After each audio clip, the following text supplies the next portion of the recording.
Hiya Liz, really good session today. Good to see you hitting the golf ball as well as you were by the end. Just going to run through the couple of things we pointed out in the session. As we said at address, we don't want the golf ball to be too far back in the middle there of our stance. With the driver and the ball being on a tee, what we'd look for is that golf ball to be placed opposite your left heel.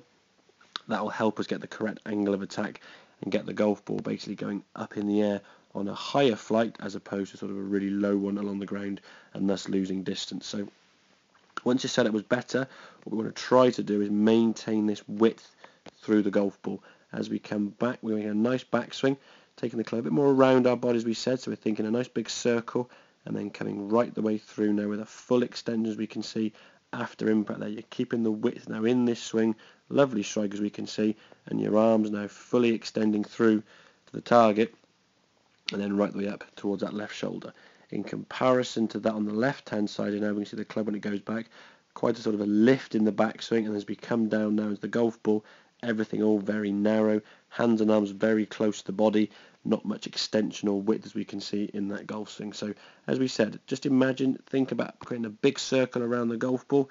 That's what we're trying to do. As the club goes back, it's staying nice and wide, and as you come through the golf ball, we're keeping that width in the golf swing with the driver extending to target. And with that way, you'll get a more consistent strike and obviously increase a lot the power in the golf. So hope that makes sense. Any questions, feel free to give me a shout, and I'll see you soon.